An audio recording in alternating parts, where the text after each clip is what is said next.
Why does building success in a relationship together somehow feel so lonely for every woman? As an ambitious woman, you understand that there is a tax that you might need to pay for the success. In this video, we will talk about why is he always busy, how to fix the connection in entrepreneur couple, and how to stop being the second character in your own story. We spend years of dreaming and building this perfect life of success and freedom and working together and getting to places, but somehow we become ghosts in our own stories. We do the logistics, we pay the bills, we do the house things, we go to work, we are excited about whatever we achieve, but somehow we don't feel that freedom. Somehow we don't feel that success. Somehow we don't feel that connection and the love that we've always dreamed to achieve as a couple. What happens?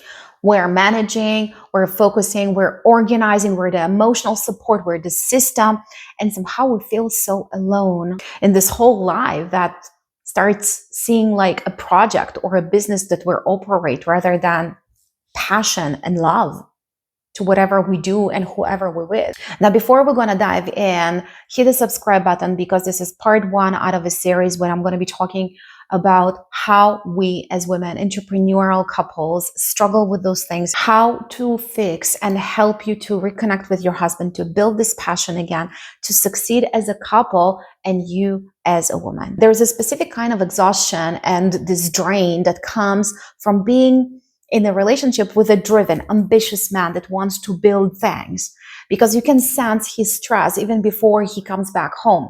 You already know exactly that what kind of things will trigger him, what kind of things will bother him. And you're walking on eggshells even before his foot sets back home. You're not just the wife, you're not just the girlfriend, you are his support system, you're his safety net. It takes some strength to be that. I used to pride myself in saying how strong I was.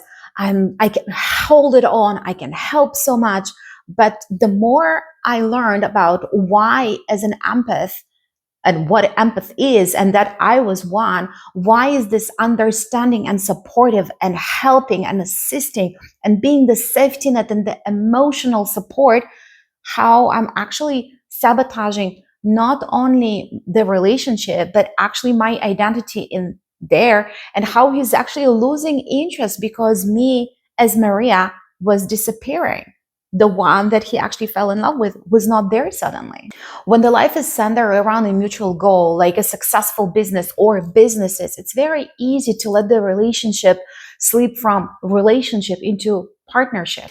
You stop talking about your dreams and you start talking about the goals. And the main problem becomes is that when our identity, our feelings, or just certain behavior distracts us of the success of this goal, it becomes a feeling of, if I'm not okay, the empire is going to fall apart and I need to be there to build that empire.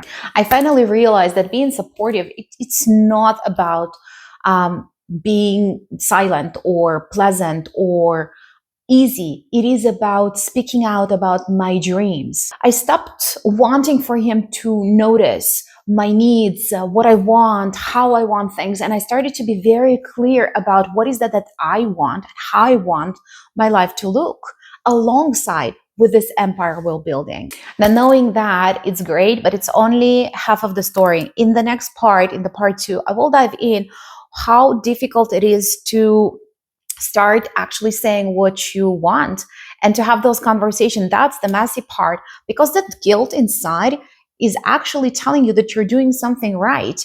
And it's a very unfamiliar feeling. And I will definitely talk about it more. So I hope you're going to join for the next video. Just here and see you there.